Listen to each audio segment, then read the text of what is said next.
all our to the division of forms and terms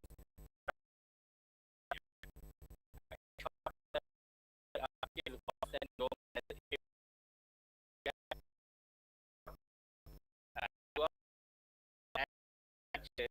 people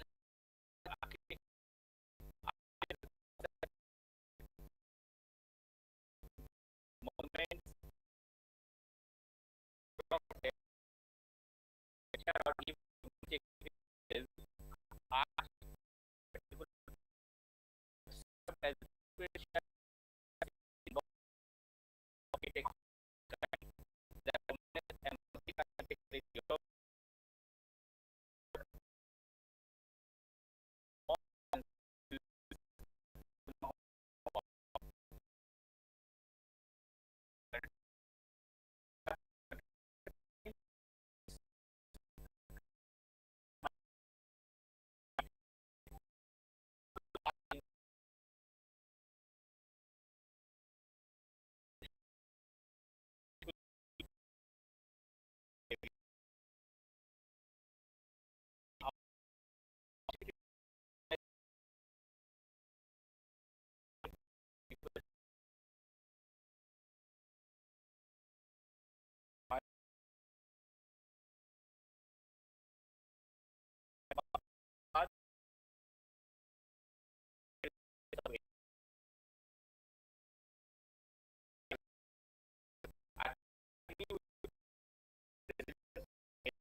and I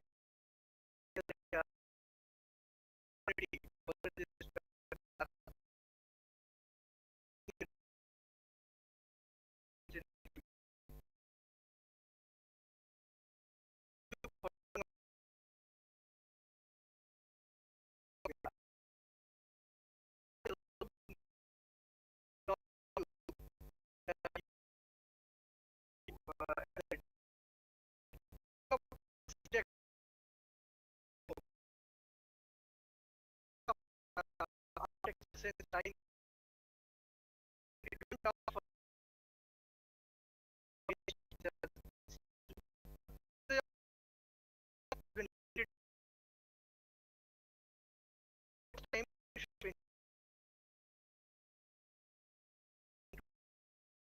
in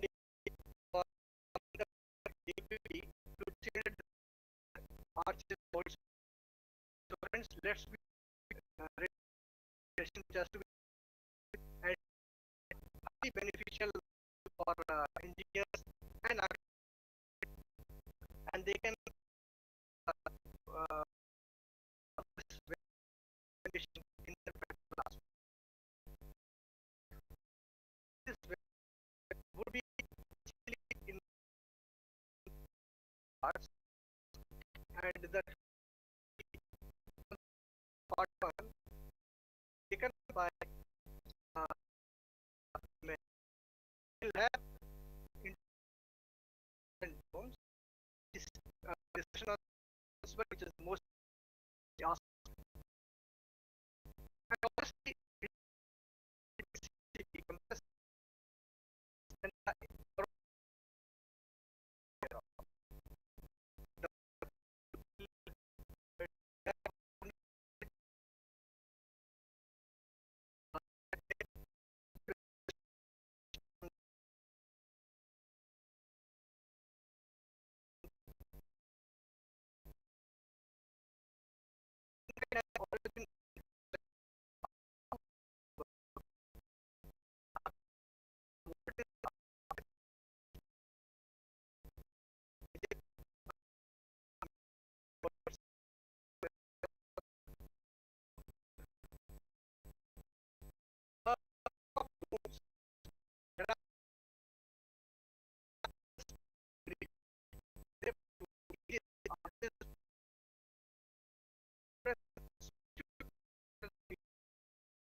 development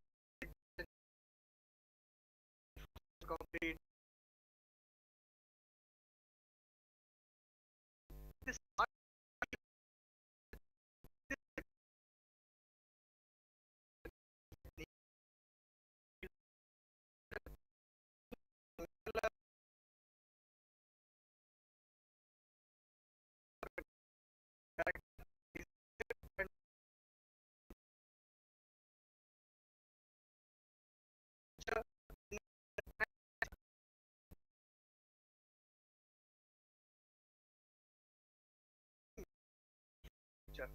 I now request Mr. Satprem Mani to kindly take over the screen controls and deliver his presentation.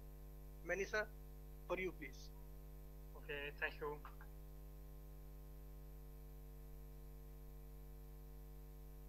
So, can you see my screen? Yes, sir. Okay, so let's start. As you heard, I'm French. I have a very strong French accent, so I hope you can follow what I will be saying. So let's start now with this presentation. This will be the content of the lecture. We'll have first some introduction to see, to know what we speak about with some terminologies, types of arches, volt and domes. Then we'll go to stability notions. Then stability calculations to see how we can evaluate the stability of arches, volt and domes. After that, we'll see the resilience of AVD with earthquakes with the case of Agebam in Iran. Then we'll see our construction that we have done in Auroville, from the main ones that we have done in Auroville and elsewhere in the world. So now let's start with the introduction. Typology of arches, to see what you speak about. So pointed is an arch which has two centers. You have the excess line here, one center on one side, one center on the other. This pointed arch is called equilateral arch because you have an equilateral triangle here. And the pointed arch basically is an arch with two centers which are excentered from the axis line. Then of course semicircular, it's obvious. Segmental, you have an arch which has the center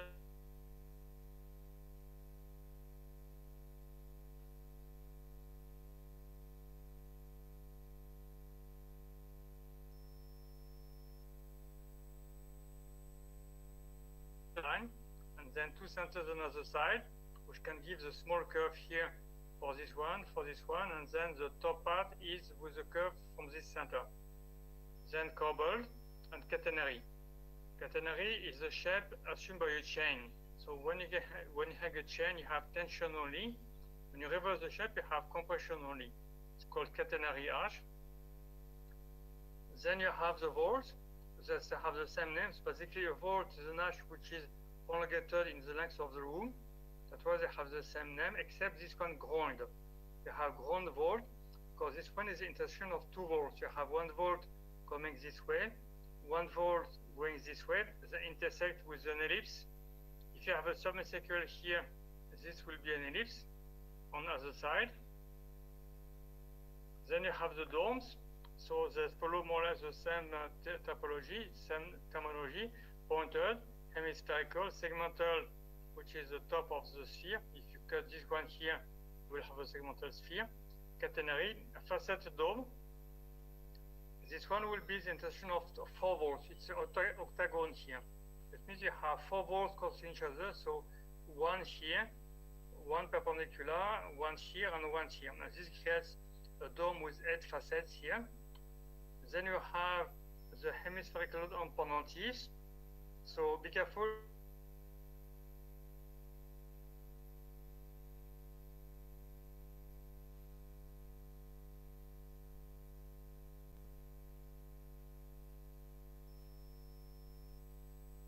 Squarish shape of the room to the circle through the pendentifs, and then you put a hemisphere on top of it. And then another possibility is to have a square room with squinches. You have a squinch, which is a conical vault in the corner here. And then you go from the square to the octagon, and then the octagon to the circle to have the hemisphere. And then the dome on pendentif, which is the intersection of the sphere here with the 4 planes of the wall.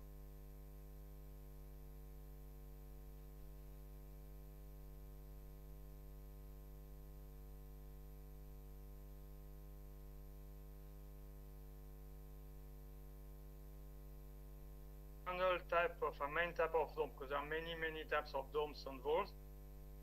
It's called a cluster dome, because this also is created by the intersection of 2 volts. You have 1 volt coming here, 1 volt coming here. They will intersect with this is slightly pointed volt here.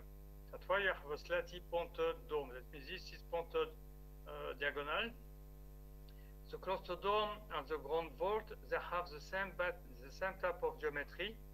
So what we do here for the cluster dome and different from the ground vault here, for the dome we show the direction of the vault which is coming from this side. So imagine the vault coming here, slightly pointed vault here, goes this way. We show this part of the dome which is from this vault. Then you have a vault coming this way, you have a pointed shape here, and we show this side of the vault. Once for the ground vault, this is the vault, and we show this part of the vault, and then the vault is coming here, we show this part. If you want, the dome is more the inner side of the intersection of 2 vaults, when the ground vault is the outside intersection of 2 vaults.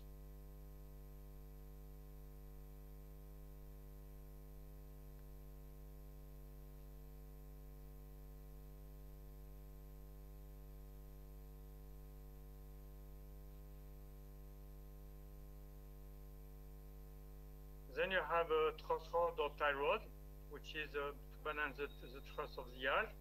And then you have the different parts of the voussoirs here, which are the masonry unit of the yacht, keystone, which is a voussoir at the top of the yacht.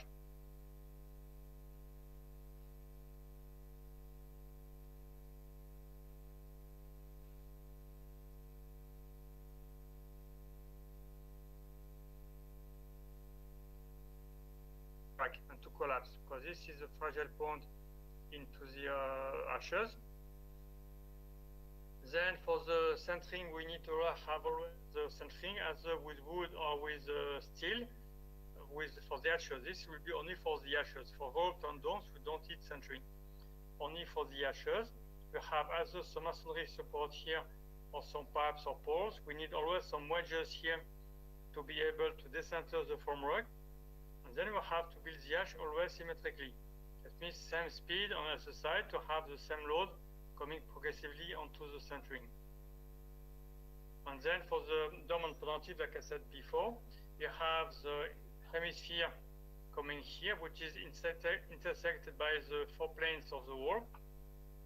If you have a hemisphere, intersection will be semicircle. If you have a pointed dome, intersection will be more catenary shape. So now examples of arches. which were built in the past, a bridge from the Romans, built in the 1st century in France. So I took this photo in 2006, and you can see there is some damages on the side of the arch here. And the reason is this flood here. You can see, in fact, in 1992, there were torrential rains in France in this area. There was the big dam in the mountain which collapsed, and this was a stream of water which going above the bridge. You can see here, water was going to this level. That means water level rises by maybe 12 meters or more, and pressure on the bridge. You can see how it is. You can see here broken caravans pushed by water, hitting the bridge. And you had broken trucks, broken houses, roofs, broken trucks, all kind of stuff pulled by the water. You can see here the houses collapsing.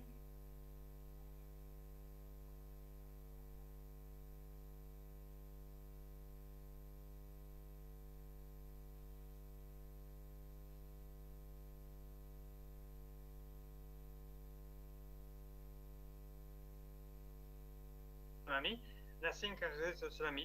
Not even concrete plants for even thermonuclear plants cannot resist a tsunami, and for water the same. But the bridge is still there after this big flood. So now we see arches in nature, because often when they have erosion, the arches are always created with this kind of shape. So this is in USA, in Chad, in France, a river making a hole below the mountain. The Himalayas, a snow bridge here. Semicircle arches, like it is obvious, it's a semicircle. So different kind of materials. You have here fabrics, Delphi. This arch is about 3,200 years old. So this is a small arch in Ramdos in France, a big arch here in stone in Spain, with mud here, many different types. Here you have only 3 voussoirs, one voussoir here, keystone with a big voussoir, another voussoir here. Then segmental arches. So here you have a center which is below. This one is interesting because you have on one side a semicircular arch. You can see the semicircle here. On the front side to us, you have a segmental arch. So Ahmedabad with Louis Kahn, a big brick arch here, which is counterbalanced by a concrete springer, very elegant system to counterbalance the thrust of the arch here. Sometimes people can chamfer the corners. You see, this becomes a kind of bucket arch because you have one curve. In fact, you have several because you have one curve here, another one, plus the symmetrical on this side. Flat arches. So these ones, they look like lintels, but it's not lintels because they have voussoirs. You can see here, the voussoirs are radial like this, like you have also in Israel here, in Tel Aviv, the Palestinian territory, sorry. So you have a kind of, you can see here there is a kind of zigzag because it is locking. You have interlocking system here for this one, and you can have rumble radom masonry for this one, or really fine brickwork in Ahmedabad.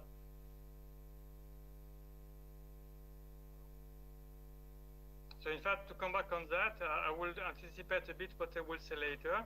In the arches, you have what is called a line of thrust, or thrust line, which is always with the shape of a curve. You will see after, I will detail it much more inside. So in fact, if I have even a flat shape like this, the line of thrust will have a curved shape like this. It will have a curve like a segmental shape. I will detail it after in the rest of the lecture. Pocket arches. So now we have 3 centers minimum. So you have here one center for this curve here. Center is somewhere here. For this side, the same, somewhere here. And the top has a curve somewhere down here. So this is with bricks.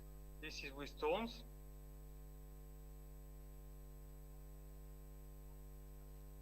Pointed arches. So now we have always 2 centers which are extended from the axis line of the arch.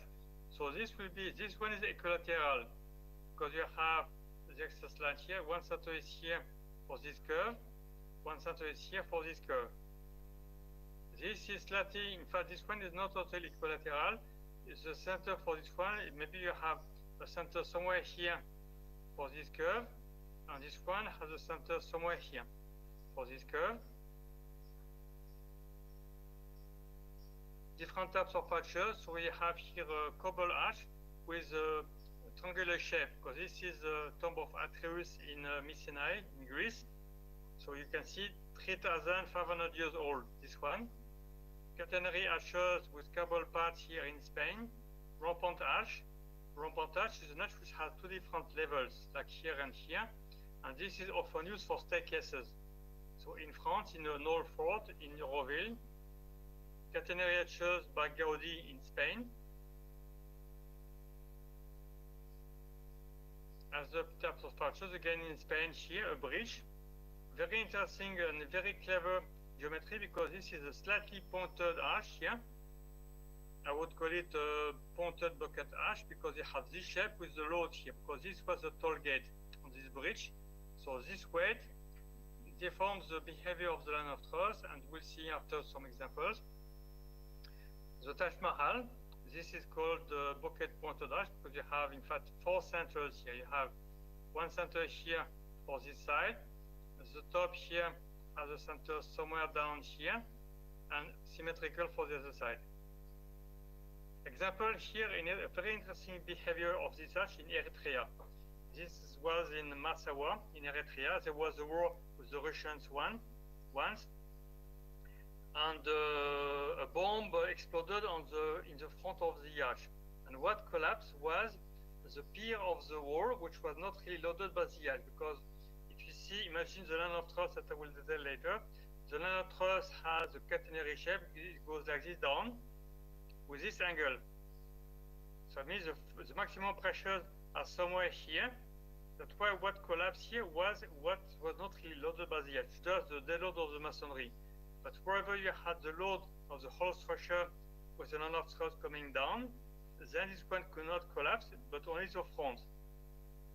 On the bottom, there was no load really from the arch, just its own dead load. Now walls.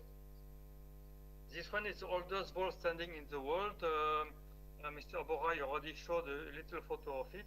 I took this photo in 2011.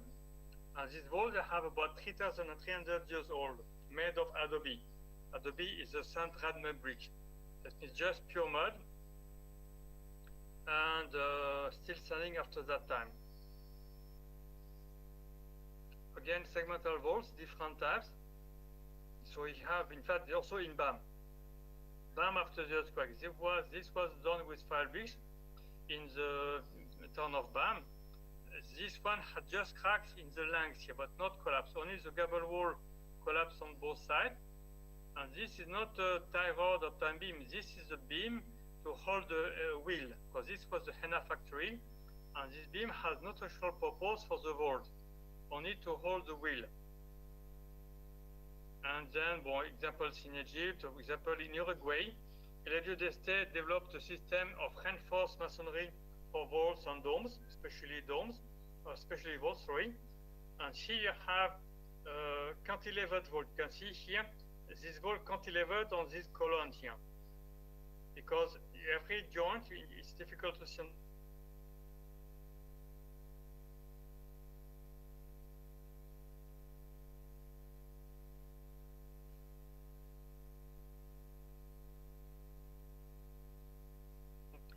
Semicircular vault, again based on a semicircle. Example in BAM, you will see more photos of that later in the section for the AVD and earthquakes. Beams done with wood here in France. Pointed barrel vault. So you have here in Iran a lot of examples in Iran.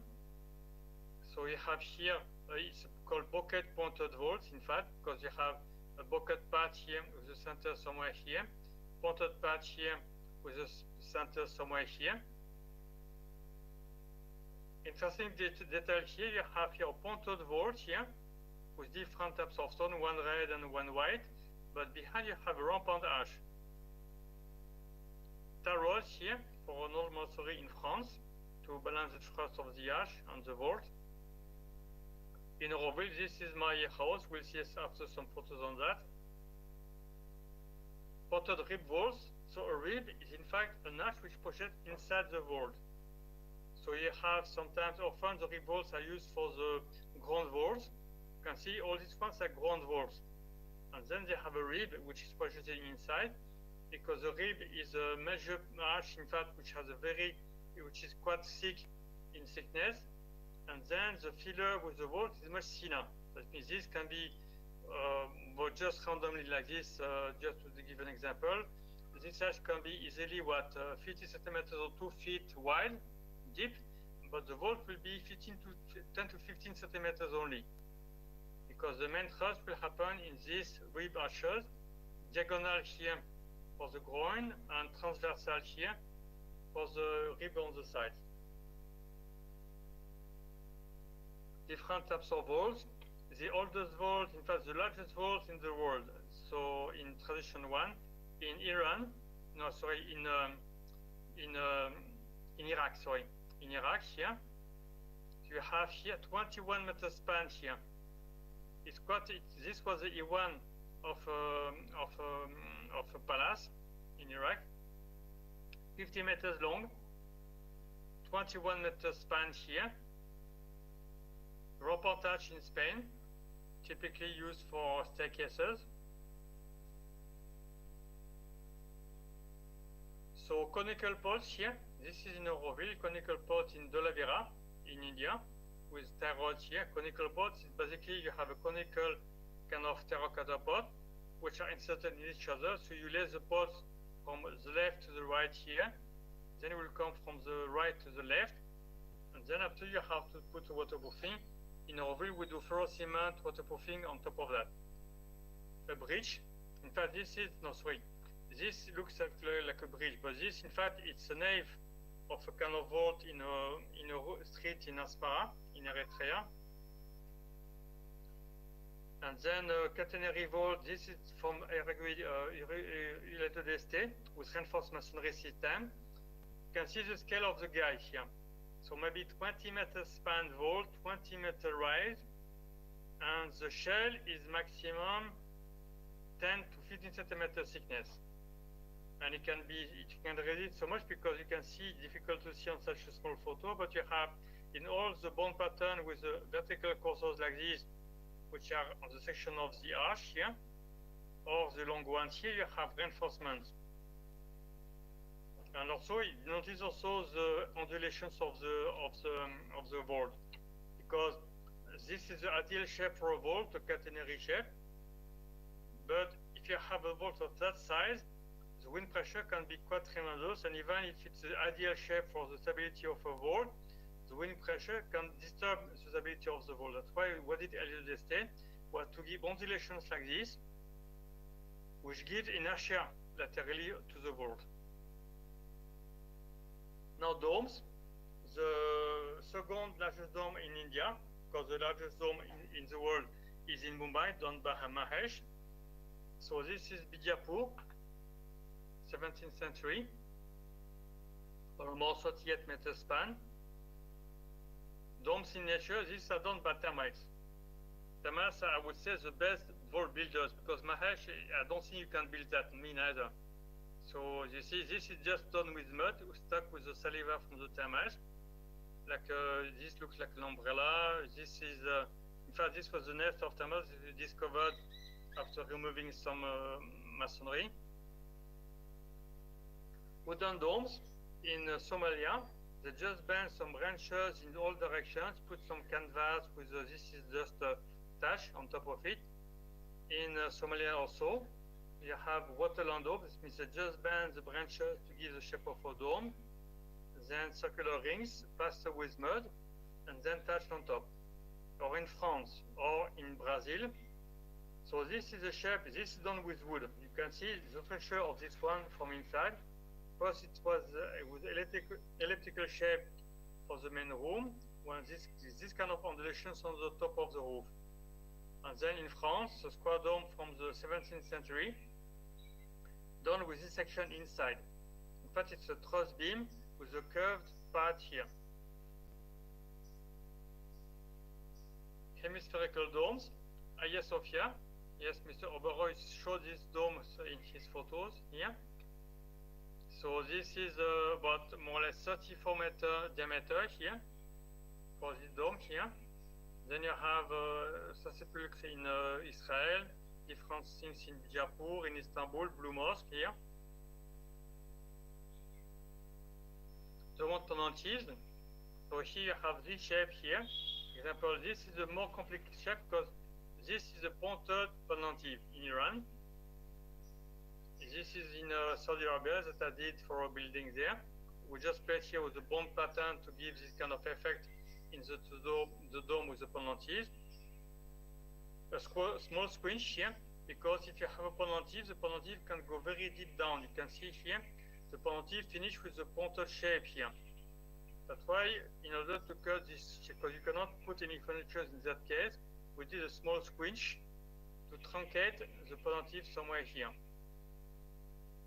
Then faceted dome in Turkey, octagonal shape with a triangular shape here, octagonal with a pointed shape, or bucket shape in Brazil. Also dome in Oroville on a square shape. Different types of dome in Iran.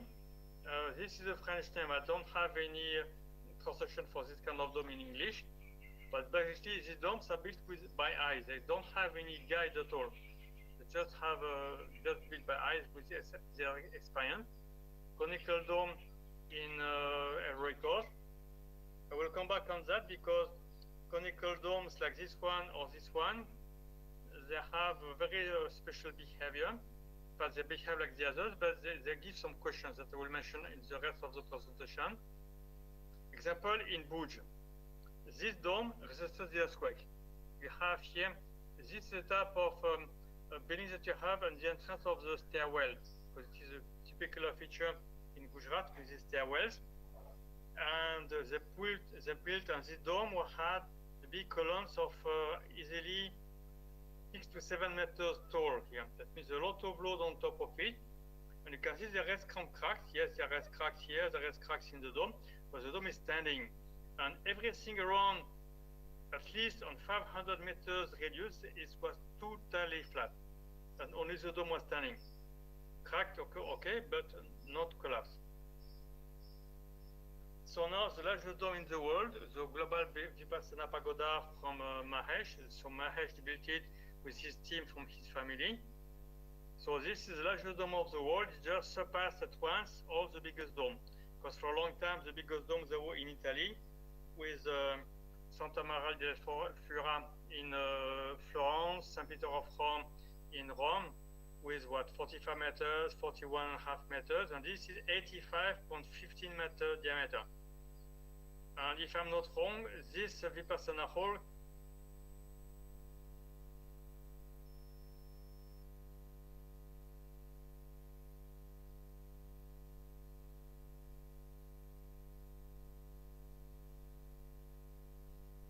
so you can see here you have scaffoldings only for people to stand, but not to support the dome.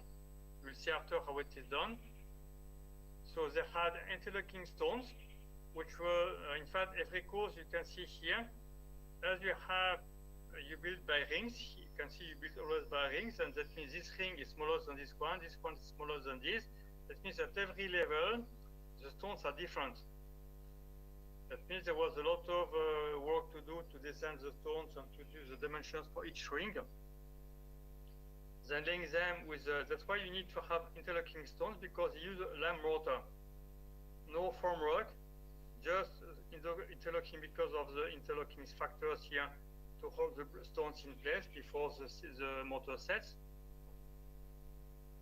Here you have the main dome, because it was just one single dome. There were 4 domes. You will see after a section of it. So you have the main dome here.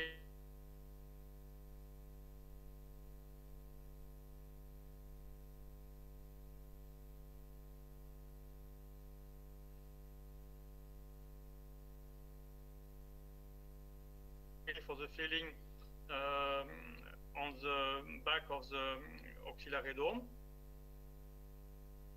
At this section of the building, pagoda was meant to imitate a kind of pagoda which was in Myanmar, done with with plain masonry. And this is the same shape outside, but with totally hollow. Segmental dome here, 85.15 meter diameter. Then on top you have the catenary dome, auxiliary dome, which is kind of like a belt here with the shape of a dome outside, and then conical dome on top. Mahesh will present something on this later. Then this was in 2008, before completion. The masonry was completed, the rock construction was finished at that time. And then after, with inauguration with the President of India in 2009. So now we see stability notions. Arches, vault, and domes. What are the forces inside? First, in arches and vaults, we have what we call HT, the horizontal truss, which is represents the truss of the second half of the arch here. And then you have LT, the line of truss coming down here, which is a resultant of HT, horizontal truss, and the weight, which gives T here, the truss. Then the domes, they have basically the same forces plus two other ones. You have here the horizontal truss, the line of truss, the weight, the truss, plus now the hoop force, which are circular forces. In fact, you have circular forces like a ring, and then the peripheral tension, which is the maximum hoop force on the bottom of the dome. So stability principle, LT, I will always use this term LT, line of truss, must remain in the middle third of the arch section and pier. A disregard to this rule will cause deformations and then collapse. So example here, we have a heavy load or disproportionate shape. This will lead to failure. Why? Because you can see LT, the dark line here, is almost tangent to the extrado on top here, tangent to this extrado here, in the corner here. It will collapse, definitely, because it's not in the middle third. Solution one is to change the shape to have a catenary shape. And solution two, to load the back to stabilize the arch. Then second case, you have here an arch which has a proper line of truss into the middle third, but not in the pier. That means here LT is properly located into the arch, but not in the pier because it goes outside on this level. That means the pier will collapse. Solution one, widen the pier. Solution two, load the haunch. Because if you put some load here, automatically you can imagine that if you put some load here, this load will change the direction of this truss. This is what's happening, because you have different loads coming down here. Slowly, this arch, this LT will curve more inside and will be in the middle third of the way of the width. Remember, LT must remain in the middle third of the whole structure in the pier, but including the foundations. Imagine the foundations below. LT must be also in the middle third of the foundations. So catenary curve of the line of truss. Arches can have different shapes and sizes, but the line of truss will be always with the shape of an inverted catenary curve. So you have here a segmental arch, inverted shape catenary. You reverse it. This one and this one are the same shapes. That means this one pushes a lot here because the shape is quite horizontal compared to the catenary arch here. This is again this is totally centered. LT is totally centered in that case. For the segmental arch, is almost centered, not totally, but very close to the center here. Of course, this one will have much less thrust. In fact, the total thrust T will be more here because you have more masonry coming down, but this one will have more horizontal thrust than this one. So now symmetrical load. So what we had here, now we had just a chain which is reversed like this. You just hang the chain, reverse the shape, you have a catenary arch. Now we see a chain which has been loaded. So we just load the chain with different loads because the catenary arch has always very special shape. But if you want to have something more circular or more round like this one, you have to load it with small chains, which represent in fact the weight. Imagine you have this arch here, which is loaded by the masonry above here. You divide this masonry into vertical segments, which are represented by this. You have to calculate the weight of these segments, the weight of this, the weight of this, the weight of this. That's why you have less links. The links here represent the weight of the masonry. There are some calculations to do for that. Then you hang the chain, and then you get this shape. Example with the asymmetrical load. You have a quite strange design here, with the wall coming on the side of the wall. That means what will happen with such a load, the chain gets more straight. This is not a straight line. They have a slight curve here, very, very little curve, more curved here. All these chains here represent the load of this wall here. Then this load here are divisions of this triangular piece here in vertical segments. The way they have been calculated with these loads represented by the chains. And then you have it with this shape. And this is totally structurally sound, because LT is almost centered into the thickness of the arch everywhere. So now we'll see the influence of the arch thickness on the stability. The different types of arches. For the semicircular arches, the thickness should be superior or equal to the span divided by 5. Here it is too thin, it will collapse. Because you have here the span divided by 20 for the thickness, means it will not stand. Solution 1, you have to increase to get the span divided by 5. That means if you have a machine, because we always draw half of the arch, that means if you have for half of the span 175 centimeters, means full span 3.50 m for the remote span. The thickness of the arch must be 70. 350 centimeters span divided by 5, this thickness must be 70. That means very heavy structure. Solution 2, load the hinge.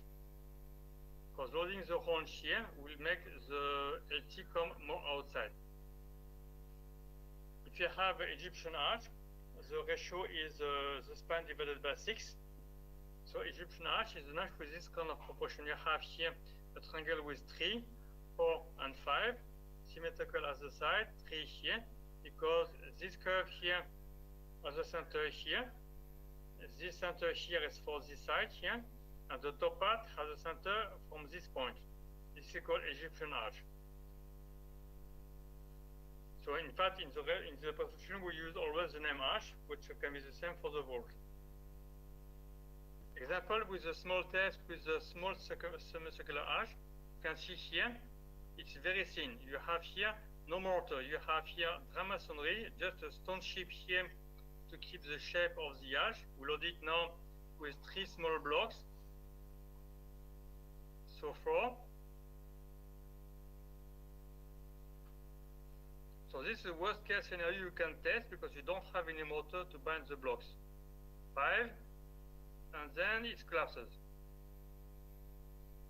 So what's happening here is that, in fact, this is a diagram that we call funicular diagram. So this was the arch without mortar. You have a stone chip here to keep the shape of the voussoirs here. And then we have the line of truss at that distance from the estrado here. It's 1.2 from the estrado, 1.2 from the intrado, 1.2 from the intrado here. It stands. But in fact, it started to deform already. And this is too thin, because initially we should have the thickness is the span divided by 5, but here we have this ratio. That means logically it should not be stable. In fact, I will come back on this stability, stable and safe. We'll have 2 notions for that. So the condition for the safe stability is a safe limit. Because if you don't have LT in the middle third, the arch will deform. It will not collapse, but it will deform. That's why when you have this arch here, it deforms. After we remove the centering, it slightly deforms, but did not collapse. It collapses when we put the load. So in what we have here, we have overcompression in these 3 points here, and that means overtension here. and tension here and tension here also. So now we see the funicular diagram with the load. So you can see now the load, because the LT becomes nearly tension to the extrado, tension here, and then the edge collapses. Because you have, in fact, I cannot give you a full lecture because we give some courses in Euroville, and this takes us a week, and now we have just 1 hour. Of course, I cannot concentrate and condense 1 week into 1 hour. I just give you some basic information. So here it collapses because you have more than 3 positions with LT touching the intrado and extrado. Here, here. So now example with the knife, the same shape, exactly the same. This was 76 centimeter span, 7 centimeter thick, the same knife, but we can see here 24 blocks, and that stands. And why? Because this one has motor. And what I was doing here was the approximation of thrust, which is in the ash with this load. Because now the motor gives tensile strength to the ash. That's why when you do the stability study of the ashes volcanoes, we never take into account the motor. We do a stability study like if it was an ash built with dry stones. That means no motor at all to have any tensile strength from the motor. Understand? That means it's an extra safety.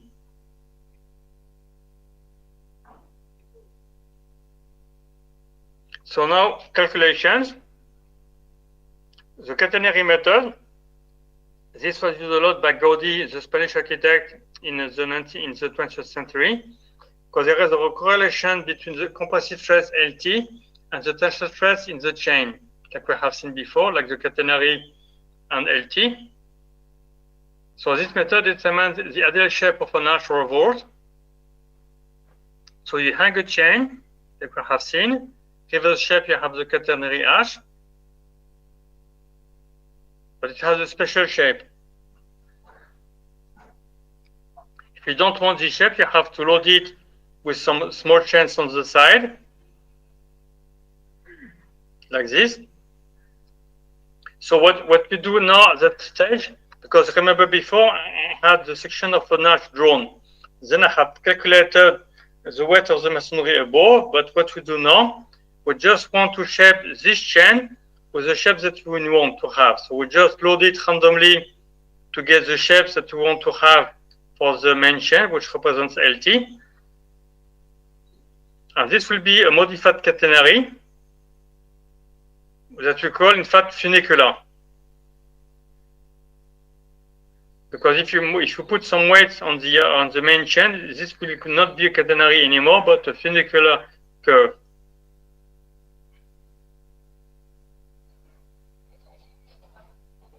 And in the case of Gaudi in Spain, he used also piers and columns, which has the same angle of the truss. We'll see after a few photos, I think. Here like this, you see. So here you have columns which are not vertical, like this one. There is a perspective in this photo. This is a church in near Barcelona, in Spain. These columns are not vertical. The perspective is not so strong because, in fact, why they have an angle here? Because the thrust of this arches makes the thrust comes with an angle like this in these columns. Or this one's the same here. This one's the same. You have a knife pushing here, another one pushing here, and the resultant of these forces is giving this angle of the column. Example of the glacier of the Colonia Güell in Spain, near Barcelona. This was the sketch from Gaudi, and this is what in fact, if I come back here, sorry, this was built because Gaudi passed away before he finished the church. So this was built. This height here is this one. So imagine what you wanted to build above here, and this is a catenary study of this sketch here. That means you have to define all the different weights of the masonry. That means you needed to have already a good idea of what you wanted to have in terms of shapes and size. Then represent the line of thrust of all these bolts and domes and piers. Hang some weight here with some bags of sand which represent the different weights of the masonry here, and then build whatever is whatever you have seen. And I let you imagine one problem, because this is a finished model of the church here. But when they built it step by step. They will build the bottom part first, then they will add the rest on top of it. That means if you have this shape here, only by the catenary shapes here and all the different weights here, if you put more weights below, it will change this direction here.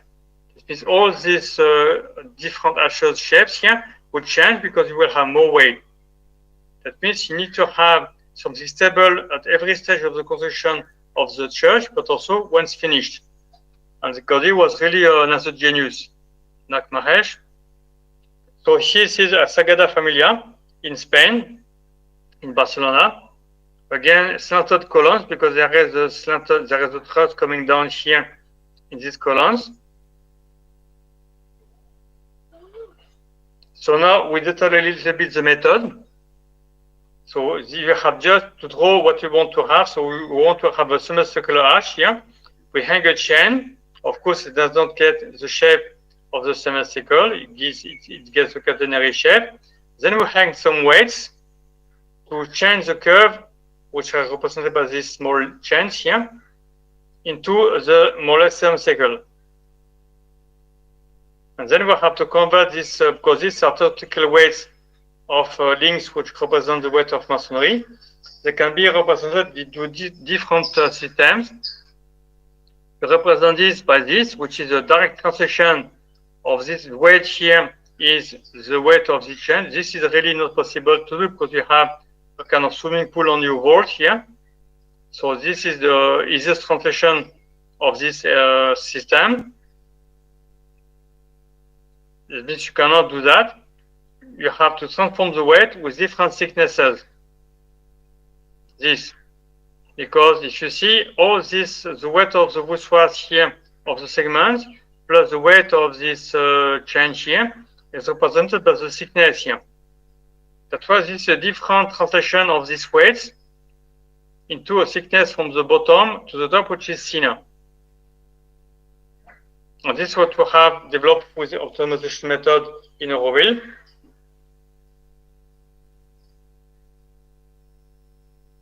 So now the funicular method. So we calculate, in fact, one detail here for the, yes, I come back on that. The catenary method cannot give you the values of the forces. The catenary method can give you only the directions of LT. You can get only accurately the direction of LT, the nanothrust here, which is a chain, but you cannot get the values. You don't know the forces inside. And for this, you have to use a funicular method here, which can give you the intensity of the forces. So you divide the arch in two halves, like this. You divide it. Bon, I just give the summary of the method. I cannot give it in detail. We don't have time for this webinar. So you have voussoirs of equal spacing here. Then you have HT coming inside here. So you have HT which comes inside. It comes here. Encounter the first weight of the first voussoir, W1, and then change direction. Then you have T1, T'1. Then you encounter the weight 2 coming here. And then you have change of vector, which comes here. And then you have it step by step till the end. And LT, as I said before, must remain in the middle third of the thickness of the arch. And here it's not inside, that means the arch is not stable. Stable means that the LT is in the arch section, but not always in the middle third. And if the arch is not safe, it will be outside of the section of the arch, like here. So we can have this arch stable and safe with the optimization method that we'll see after. Optimization method, which uses a combination of the catenary method developed by Gaudi and the funicular method. So we hang the chain that we have said before. We load it with different loads. Then reverse the shape to have different thicknesses from the bottom to the top. Then you get a funicular diagram like this.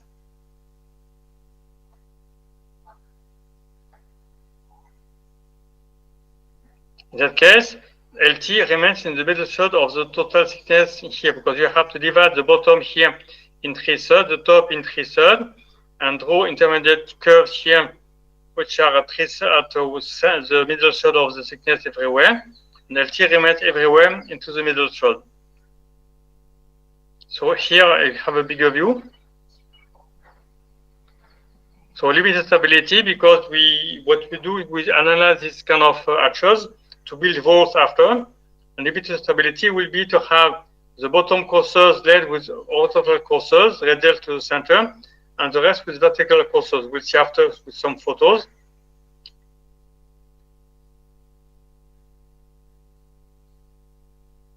Example of the arch, you can see here, when we see horizontal courses, it means they are radial towards the center. They are not totally horizontal, of course, because they are radial to the center of the arch, but they are horizontal in the length of the wall.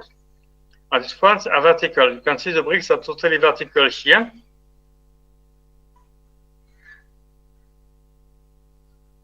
So we have to, of course, we have to do a series of calculations to dimension everything. Example of the masonry pattern.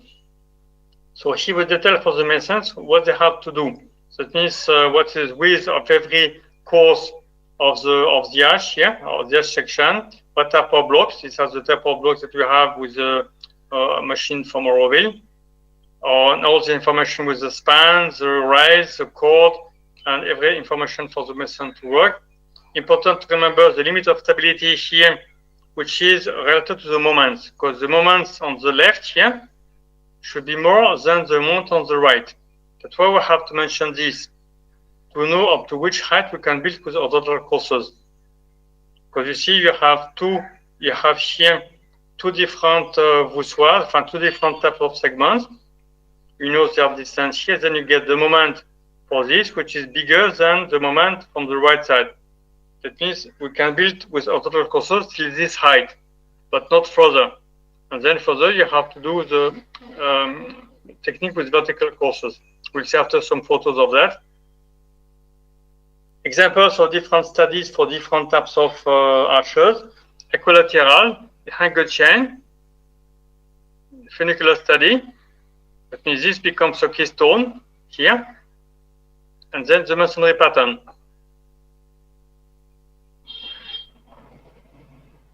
Then Egyptian arch, catenary study with different loads on the side, funicular study, and masonry pattern.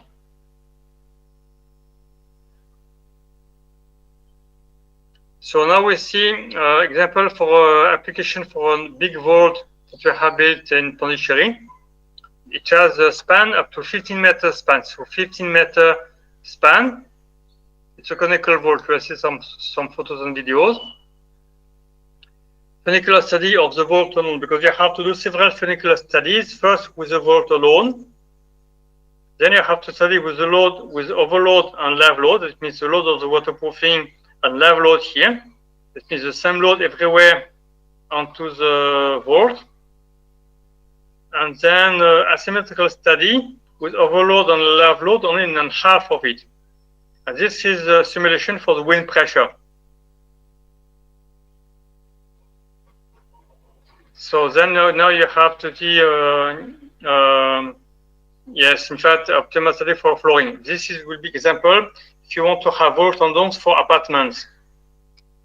We do here first the funicular study for the vault alone. You can see different thickness here. We have 7 centimeters here, 9 centimeters here till the bottom. Vault alone first, vault plus overload plus live load. And then the masonry section of the system. And you can see here we use cavities here for the natural ventilation of the rooms and to minimize the weight on the vault and domes. That's why you have this all this section is coming, you can see the gap here because you have a lot of weight coming down here From this, you have here a stone slab pressing on a small column here, which presses a lot. This weight here is this one. That's why you have such a difference in the height of this weight here. So this is how it is done. We built it, we stick the blocks against the previous wall here. This is just a template to give the shape of the wall. We put some string lines in between to keep the shape. And this is the cavities at the end. And this will be ventilated. Because we have a ventilation, we have some holes in the vault and some holes in the facade. There will be a hole here to evacuate the hot air from the vault outside. Examples of apartments of FICAS on 4 floors. You have here 4 floors, entirely built with load-bearing structure with CSEB, compressed stabilizers block. All the floors and roofs are covered with vault and domes with cavities like you can see here.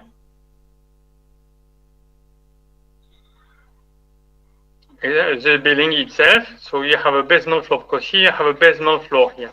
Flat here on the ground, and then 3 floors above, and then basement floor and 3 floors above, and no reinforced concrete columns. There is a concrete trim beam, because you can see here, these dark spots are the concrete trim beams, because you have a lot of truss from these vault and domes, but no columns. Entirely load-bearing masonry with blocks, with earth blocks. Vaults for the bedrooms, domes inside here for the living rooms. Another project called Realization in Roville on 3 floors, again with vaults here. So you have a vault a bit more round on the top, you have a dome inside, a vault and domes inside here. Evaluation of the stability of domes. So we study the dome like an arch. Because domes, Mahesh, the genius of Mahesh was that he could develop the finite element method to get the truss line analysis of it. And I will explain that what we do with our method is not developed enough to study domes in the way that Mahesh did. So what we do, we study the arch, we study the dome like an arch. And because the circular dome is scattered by the rotation of an arch around the vertical axis, which keeps hoop forces. And our method cannot calculate hoop forces, because we have a graphical method for that, which is not developed enough until now. So that means what we do, we have another approach to study the domes to be safe. You have seen domes in the world of different shapes, especially these ones. We have conical shape here. This means you have this. You have a triangle here. That means you can imagine that if you build an arch, it just will collapse, but the dome stands because of the hoop forces inside. That's why we say that if accessible vaults are stable, domes of the solution will be also stable. But the opposite is not true, because you cannot have a triangular arch, for example. That's why we study the dome like an arch, and we will know that once the arch is stable and safe, the dome will also be stable and safe. But the dome could be optimized further, like did Mahesh for the global pagoda. So that means this is a safe method, but the dome is not optimized at the most. So how to neutralize the truss? You have small arches in the wall. The walls on the side will balance the truss with the load coming down here. You have an arch in a corner near a building. So this can disturb the pier on the side because you have the truss coming out. Solution 1, do an arch slightly more circular to have the line of truss coming into the middle third of this space here. Or take away the arch, take it far away from the corner and keep the same shape. Large arches, here you have a problem here again on the pier. The line of truss comes out, that means the pier will collapse. Solution 1, remove the load on the top. That means put a flatter roof. You remove some load here and you put some load here. That means the force becomes much more vertical. Or you increase the buttress, you put a buttress or widen the pier to have it in the middle third of this squeeze now. Forces acting on a beam. So we have 2 different cases. Walls rest on a beam which spans an opening. You have to take into account the weight here on HT. Or a beam Yes, I just said that. Or you have a case on a wall. This means you have to deal only with HT here.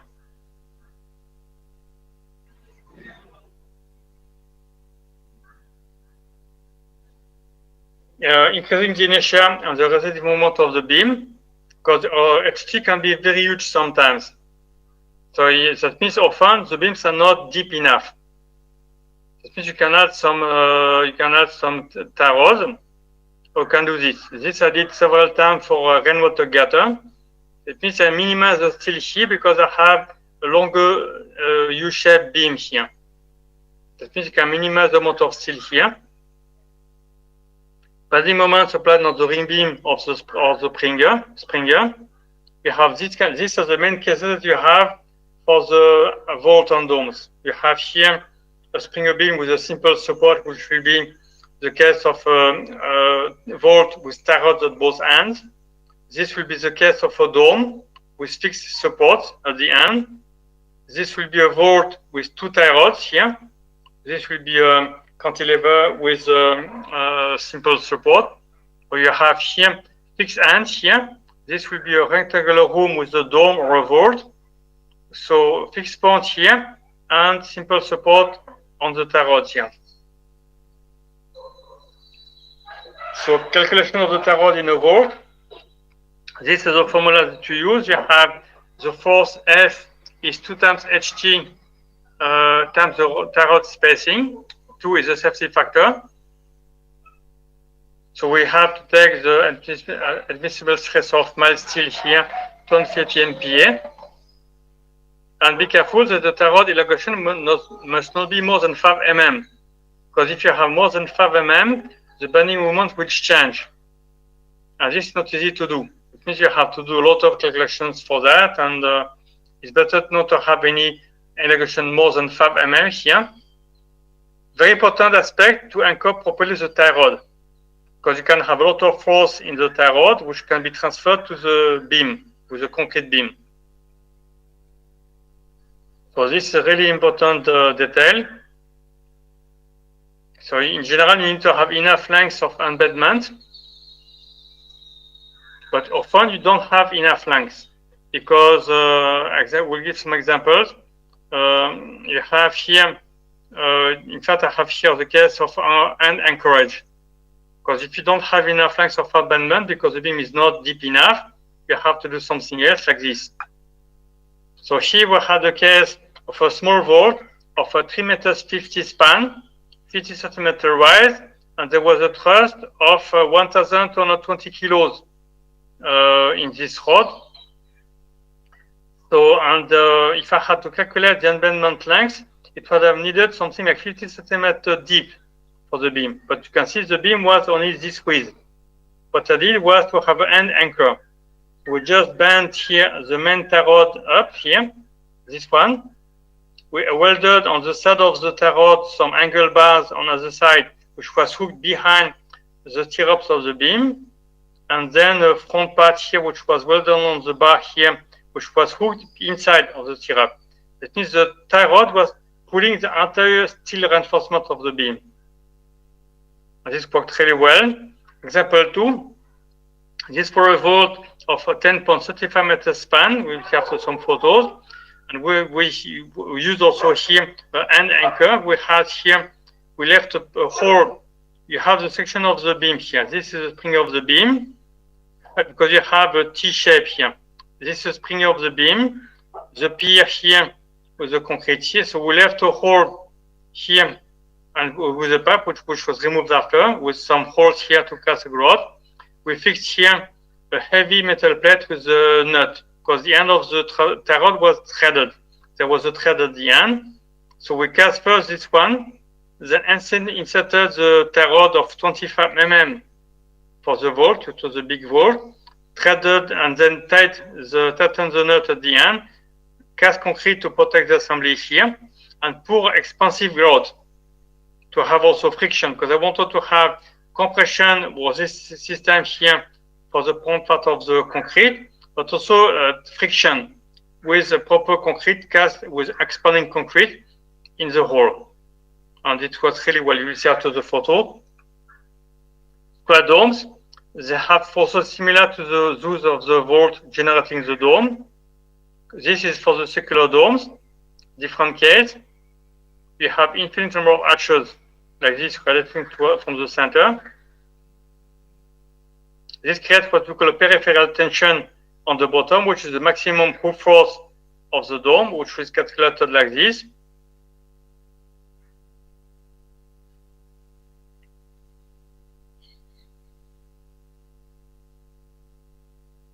So acoustical vaults on domes, because in general, vault structures, they have problems of echo and reverberation.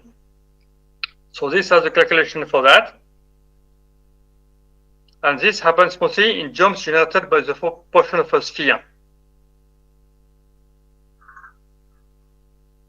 So this is a reverberation, which is created by the volume of the structure, the shape, material used. And hemispheric domes, they have the strongest echo. Ponton domes, they have rarely echo, but mostly reverberation. And they can amplify the sound also.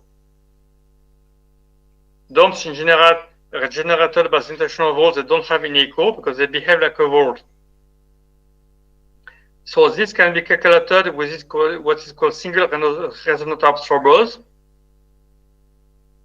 Principle is that you have a cavity in the back opening to the vault or the room with what is called a neck, or you can have it with a tube. And there are some calculations for that which can absorb the sound. Now we see earthquakes and AVD. This is Agebam in Iran and BAM. So this was just made with mud. You can see this was the rest of the earthquake in BAM, 6.3 on Richter scale, 26,000 people killed, with 68% caused by abandoned buildings. You may remember these photos on the TV at that time, and people said, yes, we look at mud, that does not resist earthquake. In fact, the earth buildings resist better than concrete. So here I just show the pathology on the arches vault and dome to show how damaged they can be, but also how resilient they can be also. Example here of a crack in a facade, which is in the direction of the truss. You have the truss coming down here. It's not that bad chance if the crack happens in the direction of the truss, coming down like this on the other side. So a zoom on this detail here, on this crack. The same here, the shear crack happens in the direction of the truss coming from this arch here. The same here. Example of a vault which withstood the earthquake. There was a vault on this right side which collapsed. The pier tilted a little bit and the vault deformed. You can see the vault went down here and then went out here. There was a crack here and here, but not collapse. So there was cracks in this side, cracks inside, and then went out. Another example with the pointed shape. There were cracks here and here, but did not collapse.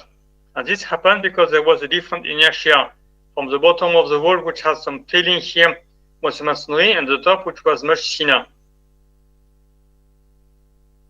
Example of two different walls. You see this one has cracks, not this one, because the truss of this one here and here presses on this pointed shape and then created these cracks inside. This is in BAM. It was a henna factory. And there were just longitudinal cracks here and here. The wall slipped a little bit inside, but still standing. In Agebam, the cobble wall collapsed. Again here, different inertia. There was a crack here because this was heavier than this. That means there is a different speed of vibration here and here. In BAM, the vault on the side collapsed and the vault deformed on the left. You see all the filling here on the orange went outside with the, like the wall, and then this one presses, but the wall is cracked but standing. Again, good behavior now in BAM, hardly any cracks, just the gable wall collapse. Again, good behavior. You have here the wall tilted because there was a wall here which collapsed. The wall tilted on the truss of this one. Again, good behavior, even if they don't have a bond pattern here. Then example also of a good detail with the tie rod here. There was a series of walls here, and the last one had a tie rod to take the truss on the side here. And only the gable part collapsed. The walls surveyed. This is you can see after, in fact, what's happening here. This have a segmental wall which pushes a lot on the side, and means already under static condition this bolt is not safe, but it stands. And even after the quake, it was standing, cracked here of course, but not collapsed. Example here with the funicular analysis. So the truss comes out here because you have the truss coming with this angle here outside, loaded by this, takes this shape here. This was the funicular detail. That means theoretically it should collapse already under static condition, but the wall stands. And why? Because of the mortar. The mud mortar gives enough tension strength to the wall to stand, and to the pier to stand also, and even cracked after the earthquake. Another example, same behavior. It should have collapsed, but it stands because the mortar even cracked. The mortar still gives enough cohesion to the masonry.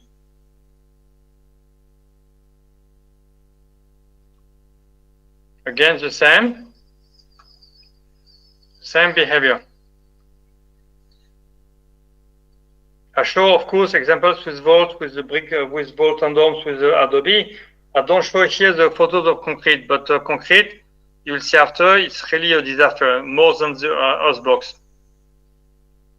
A very good behavior of the dome is the one column here collapsed, but the dome stands. And this is cantilevering, because if you see the angle of the room is somewhere inside here, this part of the dome cantilevers by almost 1/2 meter past the diagonal of the room. Again, here good behavior of the dome, only the gable wall collapsed. Here also be very interesting behavior. We have here the pendentive resting here, because you had this kind of distribution of thrust and forces. So this column and pendentive remains because you had a lot of forces inside. What collapsed was where you had minor thrust. That's why if you don't have enough pressure, it can collapse with the earthquake, but where you have the maximum major thrust, it cannot collapse. Example of a dome which had a failure from the ronge, but the dome stands. The same here. Another dome which was in fact eroded by the weather, because there was just a sheer crack here from the earthquake. A few adobes fell down, but the dome was damaged by the weather over the centuries. Here, this was in BAM with Agebam, and very good behavior. And there was only 3 or 4 adobes fallen from this hole, because this was not restored. In fact, the earthquake had no mercy on the restoration, which was really badly done by the people there. And what was not restored, like this dome, was behaved much better. Very good behavior of this dome, which was partly underground for a Hammam. Good behavior here, hardly any cracks, not even cracks in this one here. Also here, hardly any crack in this pointed dome. Here, the gable wall collapsed, but hardly any cracks in the dome itself. Again, the same. You can see the shell standing here. This is a hammam. You can see hardly any cracks inside. And these are shells, like a funicular shells. The walls on the front collapsed, but you can see the shell standing. And then we compare now dealing with reinforced concrete. This is a typical behavior of reinforced concrete buildings in different places. This, in fact, I did a combination of earthquake in India, in Gujarat, in BAM, in Iran, and Port-au-Prince in Haiti. This is a typical behavior of concrete. And to give you an idea of Agebam, 68% of the death were caused by this kind of buildings, and only 32 from the earth buildings. And examples here, AVD and other buildings, if they're not well built, they cannot resist because these are very much damaged because they were not well built. That's why they can collapse also. But if they were well built, they can resist. You can see here, only the corner on this was at 7 kilometers from the earthquake only. And then only this corner collapsed. Very little damage in this one, very close from the earthquake epicenter, this one. Very close, almost no damage. This is the same, just one building collapsed here, but not the rest, because they were well built. Now this is in Gujarat, what I said before. This was the dome which stands. You can see this one here. Because in the Indian standard, they mentioned that archers are not advised for earthquake zones. And this shows the opposite. You have here a series of archers which stands, and everything around was flat. And this one was maybe 200 meters from this one. Archers of the Taj Mahal in Bhuj, not damaged, very little damage in this Taj Mahal. So now we see how we can build with our technique. We set up an arch now here. So I will go quickly on that. We just set up the centering, build the arch, put some mortar with a triangular shape. Check that the blocks are perpendicular to the centering here to meet properly at the center of the arch. Fill well the top of the arch with the triangular mortar. Fill with the press with the rod here to have it very tight. Then Egyptian-shaped vault. We have first a gable wall here. We pull a net of string lines to the front, which has the window frame. So we have the window frame here, on which we welded temporarily some rods here to give the thickness of the vault. And then we put the string lines to control the shape. We have to dip the block in water to start a capillary action. Then we apply the glue, which is made of earth, little cement and water, but mostly earth sticks the blocks. Cement is just for the strength of the mortar later and for the water resistance. Apply the glue onto the block and stick it onto the previous course or the gable wall. And of course, we have always to build it symmetrically. And the wall finished in 12 days with 4 masons. 5 meters span, 17.7 centimeters thick at the base, 14 on top until here, and then 17.7 here. In fact, it's a catenary shape. Finished building. Catenary for the kitchen of the trainees. You have here used the window frame as a template and formwork initially. We built it by steps on the side to give some lateral inertia to the walls. Now we close the first arch on top of the window frame. And then we remove the window frame because the window frame disturbs the workers. We cannot work easily if you have such a formwork inside. And then they go on, spree spanning. So now we have the net of string lines. We start from one side to the center, build a bullseye in between here. And the wall built free spanning without support at all here. We just have string lines in between to control the shapes here. Bullseye being built here, like this. Just have a ring inside, outside, nets of string line to control the shape. Built in about 2 days. Then a lunette, which is a small vault opening into a larger vault. We have a catenary shape. We have a shape here given by the rod, string line with blocks cobbling here.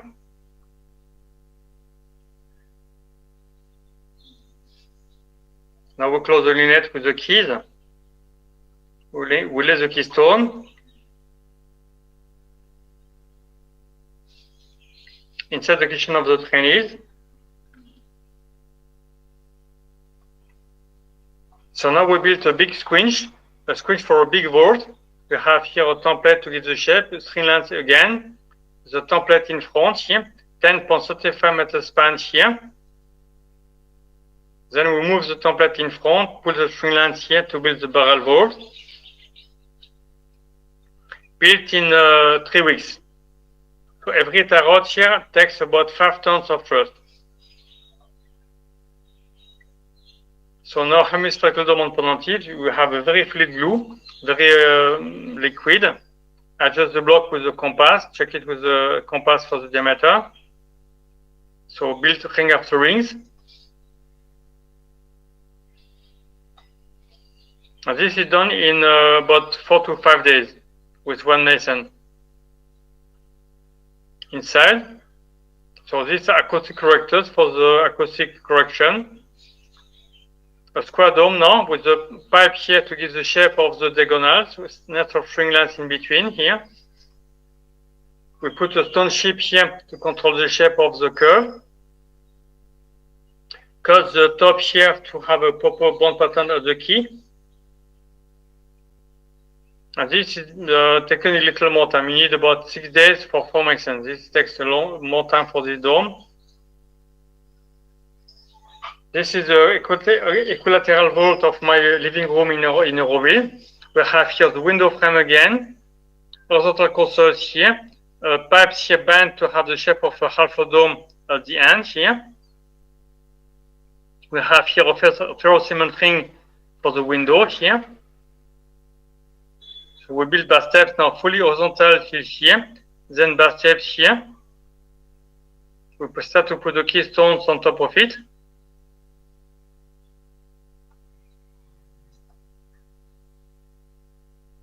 So the cantilever of the lunette being built on the main vault. This is the bond pattern here. And then now we complete the vault. Built in about 37 days. For the raw construction, 37 days, and finishing. So this is my living room. So now we see a different one. In fact, the same section is the same section than this, but on a ground vault. Same section, same span, but ground. So this one will have horizontal courses first, then vertical courses after for stability reason. The net of string length in between here. Laying the keystone. So vault is progressing with horizontal courses finished, vertical courses now. Bond pattern in the corner. I cannot detail it too much now, we don't have much time for that, but we have a special bond pattern for stability reasons when you build it. Now we close the vault with the keystones. Inside finished.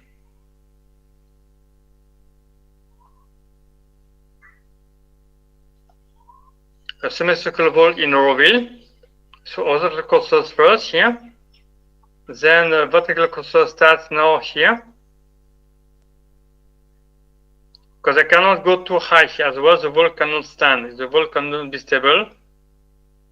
We build always symmetrically the vault. Built in 37 days. You have here 36.5 centimeters thick at the bottom, 7 on top here. Ground vault and ground dome. You have segmental vault here, crossing here with the ground vault here. Adjusting the ground.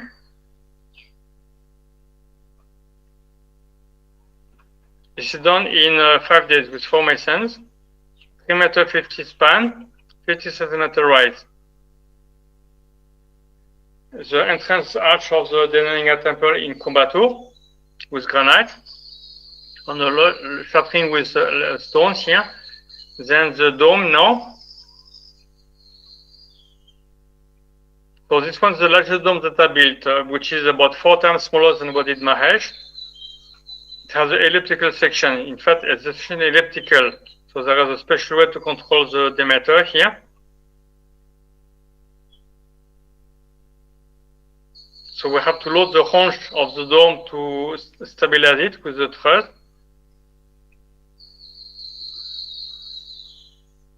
So we're working on that because we had to finish the dome very fast because of the schedule of the guru. And then we could use a compass because the radius was smaller, so we have to have the compass at the end to control the diameter.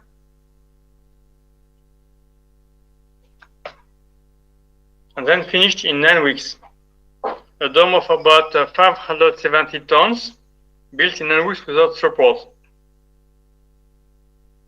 And this was not built. This was built with fabrics because we did not have time to put the blocks on the site inside the temple. Then the temple of Nataraja in near Auroville. We have here. I have a small problem with the animation. Sorry. So this is the beginning. Sorry, this is the beginning. We have the pointed dome for the template here. Then we lay the bricks. Corner in the bond pattern in the corner, then the triangular arch at the entrance. The dome is on the top now, closing it. Finish it with the pyramidal shape. And inside, pointed dome here, very small temple, 6 meters square only, pointed shape for the dome. And now we finish with the largest vault that we have done recently, finished in 2018 with a vault of Sharanam of 15 meters span, conical shape, starting from 661 meter on one side, ending at 15 on the other side, 2.50 m right here. So what we have first a template, which is like a formwork initially to build the first arch. The first course rests on the template, that means the formwork. Here we wedge the arches with stone chips for the stability of the arch when we build it. And then here we lay the blocks. At the end you have to control the width because the wall starts from one end, starts from the other hand. And then you have to control the width at the end because we leave a skylight here. That means we have to control the width in between the both parts of the vault. So the vault on the progress. So here on this side we have 15 meters. At the side, 6.61 meters. So this is a vault under construction. We have a string line to control the shape of the vault. So the template on the front here to keep the shape of the vault. The mason adjusts the block with the mud mortar. This is a stabilized earth mortar. Very thin. The mortar is only 2 mm thickness once you have laid the blocks.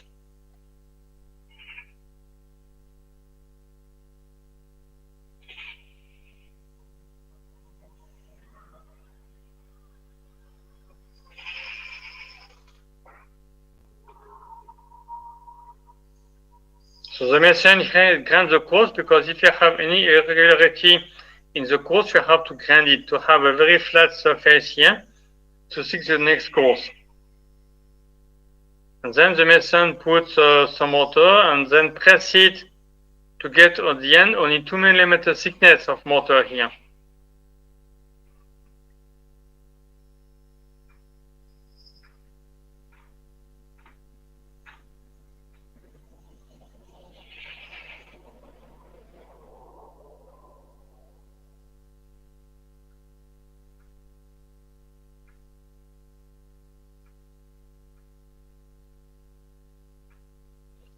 In fact, the vault was resting on a concrete slab, which was designed by Mahesh. Mahesh did all the calculations for the slab because the slab is balancing the truss. That's why it works like a diaphragm on the side. Especially this side has the maximum truss because it was very narrow here.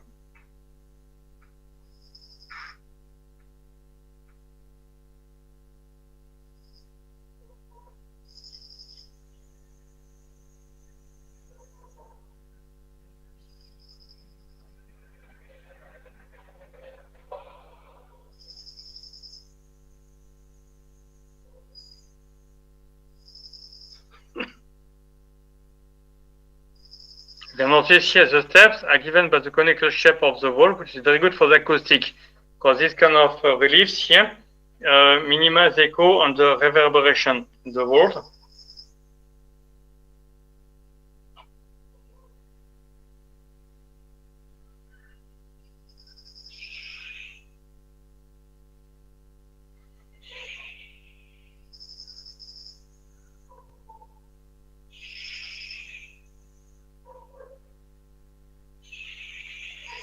So this is the building finish. It was built on what we call poured earth concrete, with a concrete with 25% of earth inside. It means less cement, with a little lime, and a very strong. We had resistance between 12 to 16 megapascal for these walls here. Inside the wall, we kept a skylight here for the ventilation and for the light here. So that's it. So I hope you could follow my French accent. Of course, you can visit our website and you can contact us if you want more information on that. Thank you.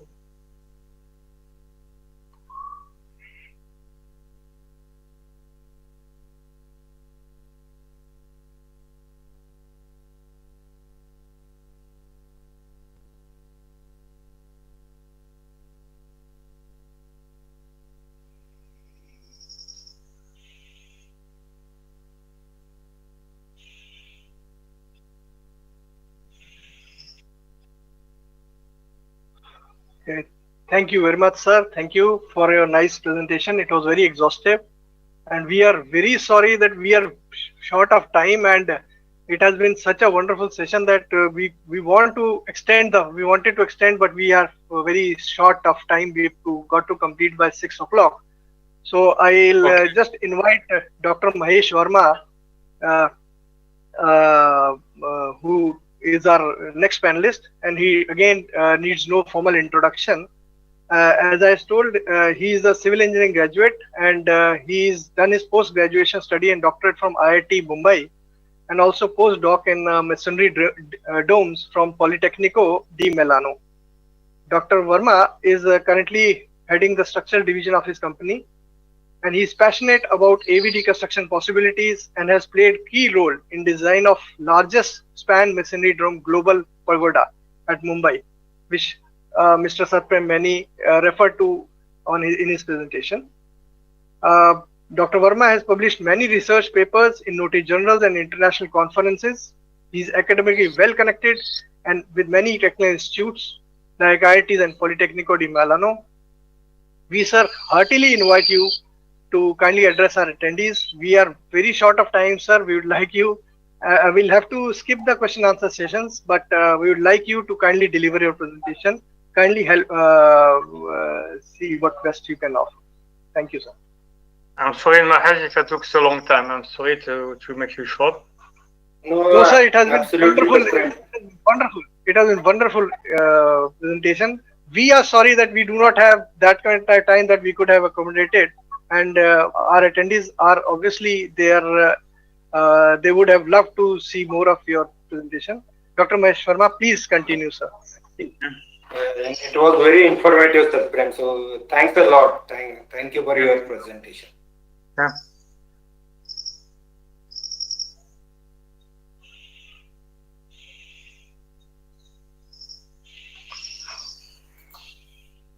Okay, so I'll start with my presentation on this EVD structures.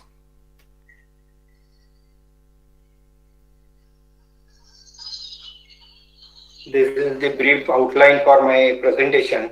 I'll be discussing not all aspects, but the durability aspects which are still a bit untouched, some analytical aspects for AVD, and obviously I'll be sharing few of my experience with AVD structures.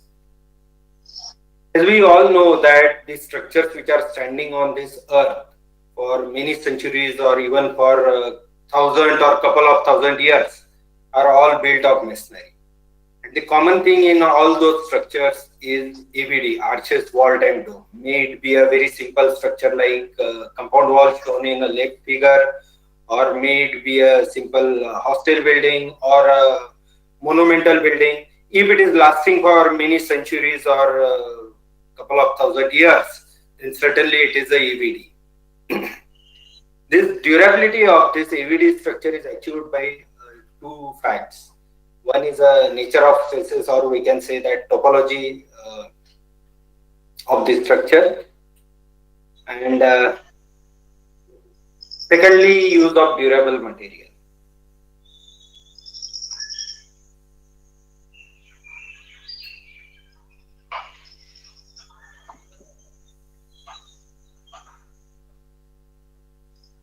We all practice this RCC structures. We all make flexural RCC members, wherein we know that we have compression, we have tension.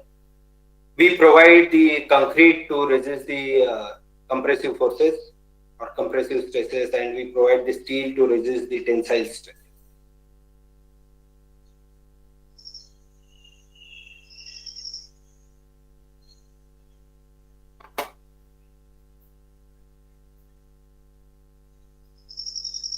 And then what happened is we get the corrosion in our reinforced structure to the reinforcement. We do lot of corrosion protection. Then there are signs of fatigue, creep, etc. And finally, we either retrofit or dismantle those structures. So whole story starts with this tension.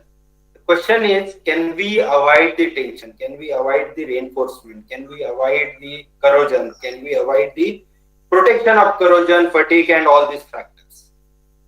I'm giving you one small example of how we practice RCC, or even in this case, I'm showing you arch, which is constructed in modern building, modern structure, using RCC.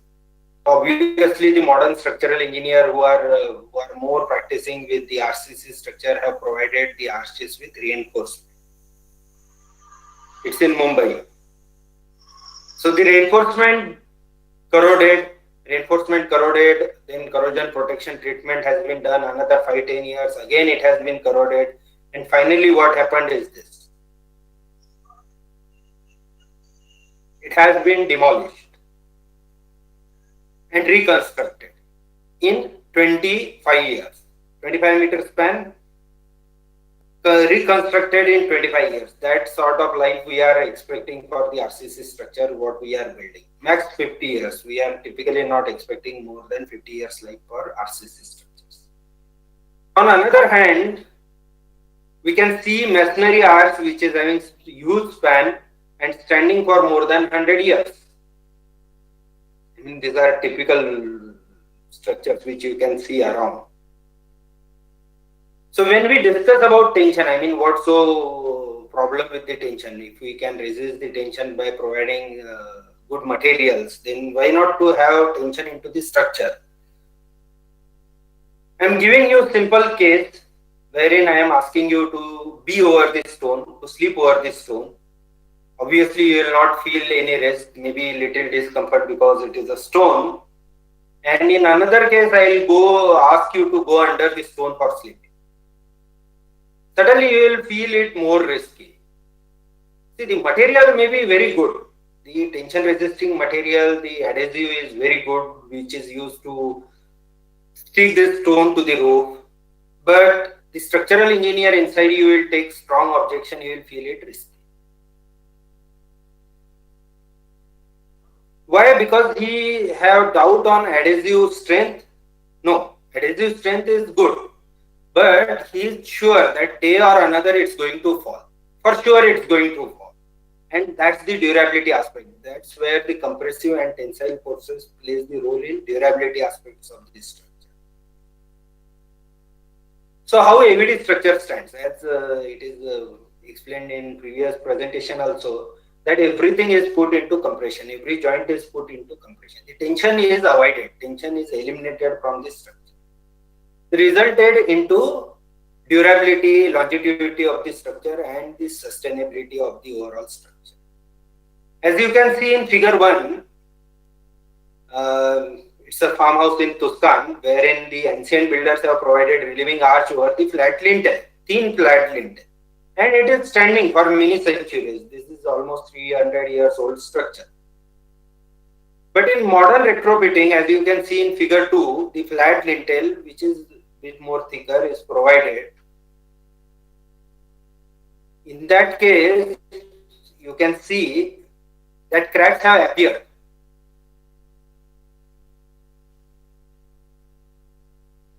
Because there is a tension. So this is new terminology which we are coming across, the strength of topology.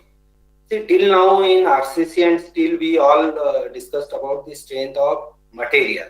We learned strength of material. We focused on strength of material all the time. We are very much concerned that whether we are achieving M20, M30, M40. But as mentioned here by Heyman,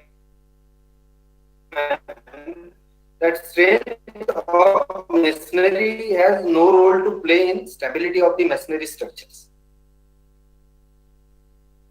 The topology has main role to play. So typically, it also says that if you follow the theories for steel and concrete for the design of EVD structures, it will not work, and that's why there are problems with using of finite element for masonry structures.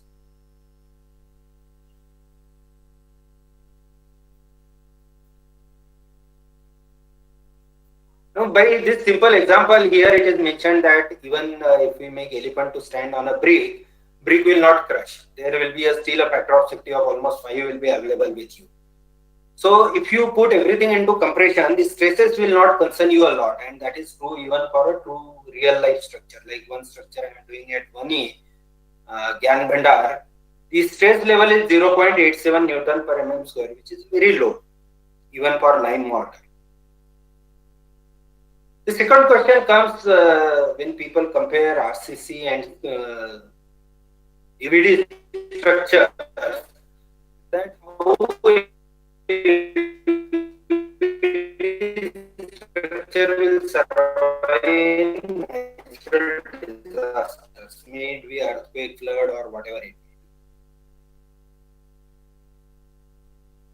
may. Friends, masonry structure due to ductility, but they stand due to redundancy in the structure, infinite redundancy into, for example, dome structure. Many load paths are available. So if you are disturbing one particular load path, you will get another load path. It's a different philosophy. It's not same as RCC philosophy. So you can see half collapsed dome. You can see the bottom flat arch failed, but the hemispherical arch is still standing. You can see many arch bridges which are having cracks, but still serving their purpose. I mean, not their just purpose, because they are designed for animal-driven vehicle and they are used for today's truck load, trailer load, etc., and still surviving. As I said, RCC structure, we designed it for ductility to withstand the earthquake loads. Masonry structure are not ductile, but they still, surely, I mean, they are surviving. That's why we are seeing them from ages. We are seeing that the structure standing for 500 years, 1000 years, certainly they face the earthquake forces. There are many examples, like here I have cited Qutub Minar, which have faced the earthquake in 16th century. The famous Kedarnath temple example, wherein everything was destroyed, but the temple was survived. So basically, we work as an engineer. As an engineer, we need to work to understand more about the masonry structure before we authentically say that whether it's earthquake resistive or not. There is one interesting codal statement. The arches are not earthquake resistive. It's this kind of sentences or words we should avoid, because Taj Mahal, because any temple, any historical structure, those are standing with arches and standing for many centuries, facing many natural disasters. So the second aspect for the durability is, first is the topology and second is the material. If you follow correct topology, if you design correct topology so that everything comes into a compression, second thing you need to be careful is your material should have sufficient life. For example, if I take a stone, what is the durability of the stone? Basalt stone. The basalt stone is on earth since the birth of the earth, and it will last till the earth lasts. So that sort of durability is available with this stone. What concerns more to us is a mortar, because mortar is the weakest link for the durability. Most of my structures which I built using AVD is built in lime mortar, like Supreme did it in mud mortar. That's also a fantastic mortar to be used for AVD structures. In fact, there are EVD structure with mud mortar which are standing for more than 1000 years. So, how the cement and lime are different? I will try to answer this in very simplified word, that line gain the strength over longer duration. So the durability or the strength losing cycle is the longer one compared to the modern binder, which is the cement. We focus, for example, we focus on 28 days strength. We know that most of the strength is gained in 28 days only. So if we ask for early strength, we will ask for early deterioration of the material. Because of short of time, I will not explain right now about the line cycle of the hydraulic line, but we will discuss few more interesting things in our presentation. This is where in lab we prepared the hydraulic line. This is on site. We have prepared the hydraulic line in right hand side figure. You can see. I mean, the reason is hydraulic line is rarely available in commercially.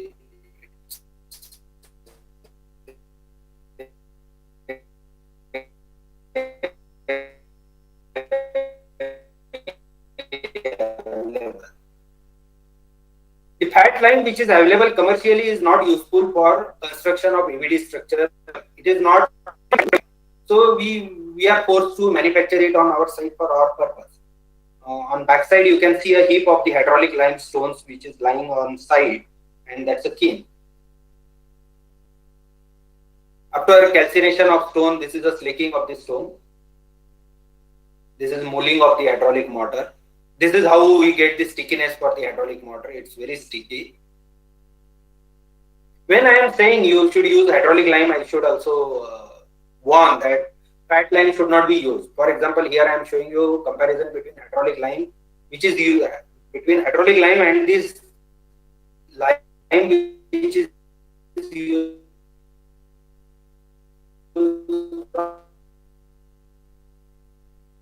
on archaeological site. You can see archaeological site lime is very soft. It cannot resist the weathering action. It's very strong.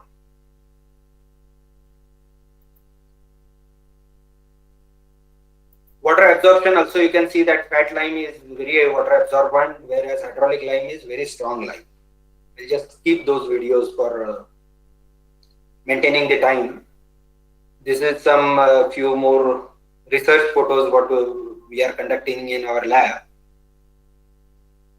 So if you follow correct topology, if you use correct material, certainly you can achieve the durability of the structure. If somebody has achieved it 1000 years ago, then why not today? Today also we can achieve that sort of durability. Why we should talk always in terms of 10 years life, 20 years life, 50 years life. We can also talk in terms of 200 years life, 500 years life, 1000 years life. It's possible, provided we engineer take it more seriously and work on. But when we say we should work on that, the question is how to analyze these EVD structures. Because initially only I told you that if we are using theory which are useful for RCC and steel structure, probably we will land in some blunder sort of results which we don't desire. So when we started working in EVD, we developed our own analysis method, which is now being used by many people, like even Supreme for some works he is using it.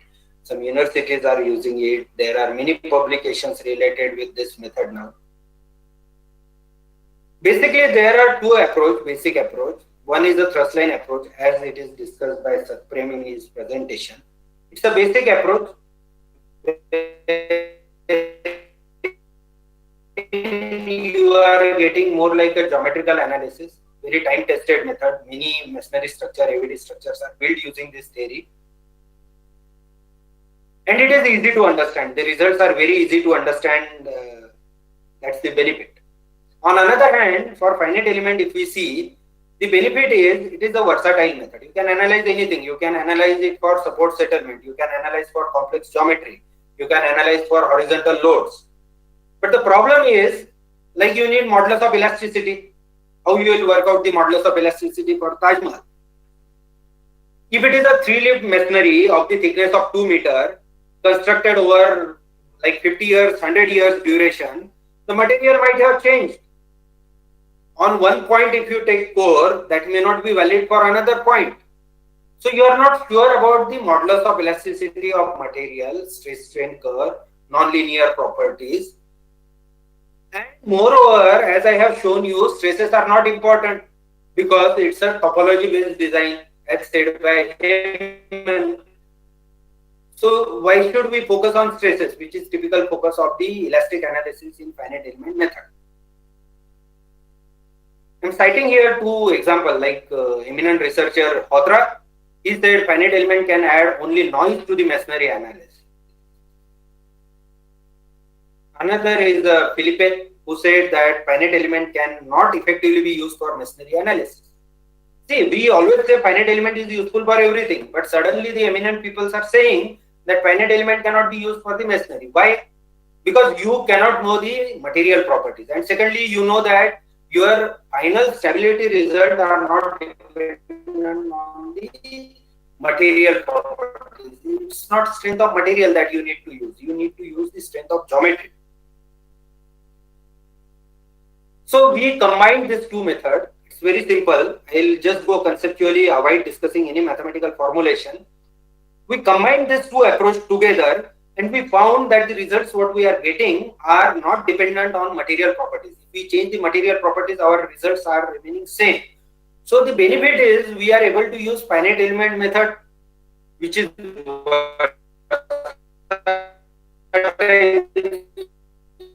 we are now able to model the more complex structures into analytical environment, and at the same time our results are easy to interpolate.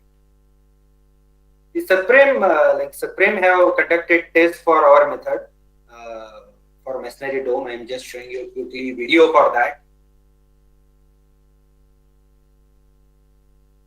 And here you can see the hoop tension crack. Like Supreme rightly said that many historical structures are designed as a arches. The masonry domes are analyzed as a arches and then used for constructing of dome. But there are two problems. One problem is you are not optimizing it. Second problem is you are not taking care of the hoop tension cracks. The hoop tension cracks may appear. And you can see in most of the masonry heritage structures where domes are constructed, you will find hoop tension cracks. Why you will see those hoop tension cracks is because ancient builders could not quantify the amount of hoop tension stresses. As you can see in St. Peter, they keep retrofitting it with butterfly wedges for many centuries. Okay. So we modified our Petla method for masonry domes. The question was how to model the cracks, because to model the cracks you need non-linear models. You cannot do it in elastic analysis. And there are many unsolved questions like material properties are not known, texture of masonry is not known, like where block is placed, where the mortar is placed, so many things.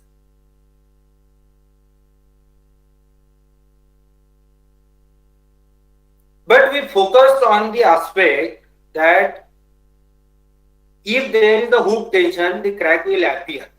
If the crack will appear, it will release the stiffness in hoop direction. So we have developed new equations using the modifying the constitutive relations by saying that the hoop stresses is equal to 0. We put it into iterative analysis.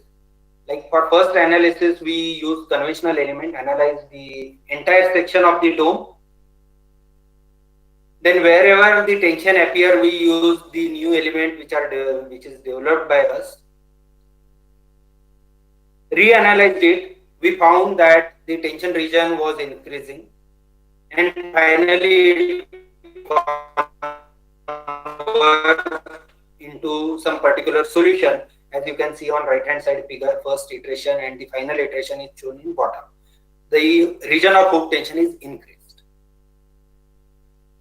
We have compared it with many research works. Like here I am showing you comparison with research work published by MIT USA, Ostendorf. The analysis which is shown by MIT is showing that 4.5% thickness of the dome is safe, where in our analysis, because we are doing iterative analysis, we found that thrust line is actually going outside the section. So it is not actually safe.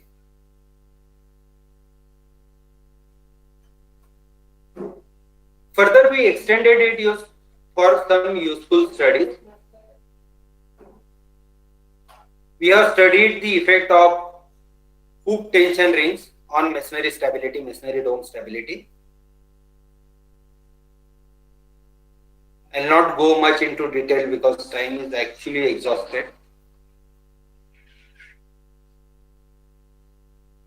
And we found that the ratio of modulus of elasticity of the masonry to the modulus of elasticity of the tension ring is important rather than the absolute value. We have did iterative analysis for different ratios of the modulus of elasticity. We have did the study, of course, all these works are published into different international journals. That, for example, here you can see the optimized location of the hook tension rings.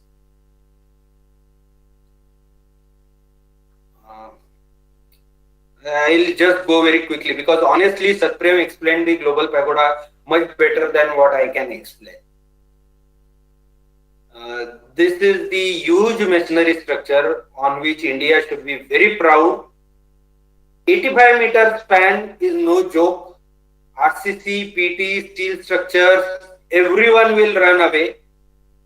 And it become possible in masonry. Why it become possible in masonry? It's not because like I designed it.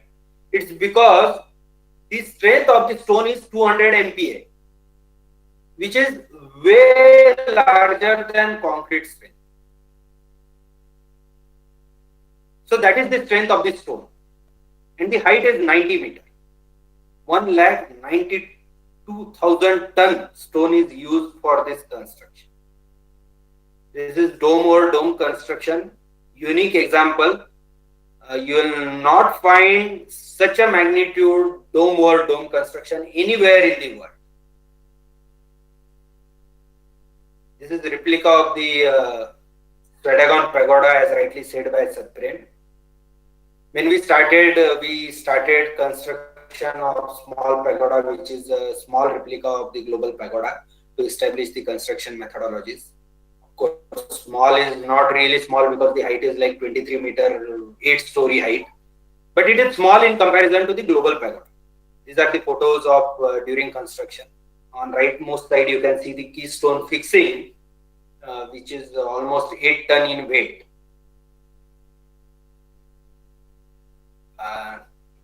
This video is actually carving of the stone, which you can see here. Just stop it to save the time.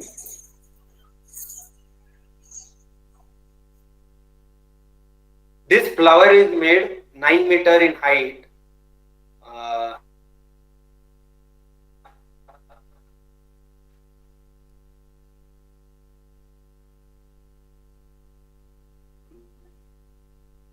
And the stone size used is 45 centimeter. I mean, you can just imagine the complete analytical aspect we already discussed. I will not discuss about pagoda analysis right now. I'll skip that. This is already recorded in Limca Book of Record. IIT Bombay was the proof consultant for this structure. They checked all the design documents and certified it for earthquake stability. The another example which we are doing is a Vani stone masonry dome, Gyan Bhandar library building. You can see the during construction photographs of the Vani Gyan Bhandar. Again, keen on the site. We are also doing many residential projects where we are using AVD as a key element, structural elements. Rampart geometry for staircase, the roof in vault, all these things are discussed by Satprem. We have developed the analytical method for optimization of rampart arches. This is still an unpublished work. We are looking forward to publish it soon. As I said, topology is most important thing. So we need to focus on maintaining of the topology. We also did a few projects wherein we use arch foundation rather than going for a traditional foundation. We are right now also doing one masonry dome with the span of 25 meters in Aurangabad. It is yet to be started. It's in planning phase. We also doing the retrofitting of the structures, masonry structure, arch structures under own Structural Health Monitoring India Private Limited. This is one example I am showing you for Kasara Bridge, wherein there was cracks in the bridge.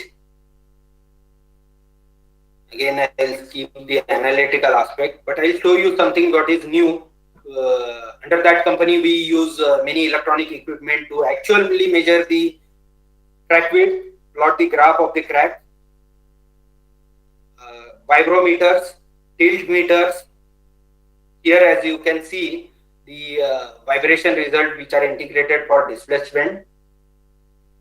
Very quickly to see that if you see accelerometer 2 and 3, so accelerometer 2 and 3, you can see there is a sharp change in a displacement value. So 2 is vibrating more flexible. And if you compare 2 with 1, 1 is more flexible, which shows that delamination has already happened into the masonry bridge. So all that thing we can actually measure, we can actually plot, we can have analytical result, we can embed it into our mathematical model and try to understand the structural behavior before actually retrofit it. I mean, I really want to warn that we should not use fat lime, we should not use RCC in retrofitting of this beautiful structure, we should not use epoxy. We should use only the material which can sustain for another many centuries. That is only the right method to restore these structures. So we have proposed the retrofitting scheme for that structure. There are many publications done by us which can be referred for more details. And lastly, my question to everyone is, can we create the heritage? I mean, we always say that we are so proud of our heritage, but it's a high time that we should answer to next generations that what we have created, because everything what we are constructing is finishing before us. Second thing, we should look for tranquility. Can we compare the tranquility what we feel in RCC temple with the tranquility that we feel in stone masonry temple? So these are all questions we really need to answer. We have to be not just sustainable, but also we should go for good kind of structure, environment friendly structures that will only can give justice to humanity. Thank you. Thank you, sir. Back to you.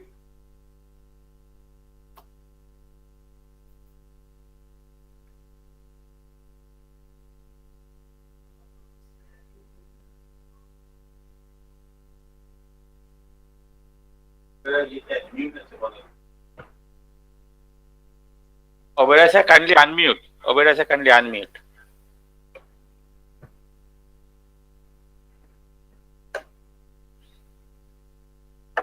Sir, I think yes. Yeah. So very many thanks, Dr. Mahesh Verma, for your concise presentation, and you really helped us to manage our time. And it's been really we are fortunate to have you on the session. And I would just request Dr. Nilanjan Sen Gupta to sum up and close the session, please. Dr. Sen Gupta. Yeah. Thank you, Mr. Obera. Thank you, Mr. Maini, Dr. Verma. It was a nice and really educative webinar that we have in recent times. And in fact, we were moving around all through the globe through Professor Maini. He has taken us to Iran, to some other places all over the world to show us various aspects of the arches, vaults, and dome structures. And we are really enthralled to have a look of the dome of 85 meters built by under the supervision of Dr. Mahesh Verma. I think all our attendees have enjoyed the session. In fact, there will be a lot of questions, but I am sorry that we do not have any time, but we can share the presentations of Dr. Verma and Mr. Maini if the participants desire so. Kindly send us a mail. You know the mail of us where you have to send the mail. And I thank all the participants to be with us for the last 2 hours and 15 minutes. I also thank my colleagues at II headquarters. I also thank our National Skill Development Forum of Shimla, who has given us the infrastructural support. And with the kind permission of our esteemed speaker, we would like to close the webinar for your kind permission, sir. Thank you, Dr. Maine. Thank you, Dr. Verma. Thank you, Mr. Oberoi. You are always with us, Mr. Oberoi. You Thank are a you. very familiar face Bye. with us, and we shall conduct more webinars with the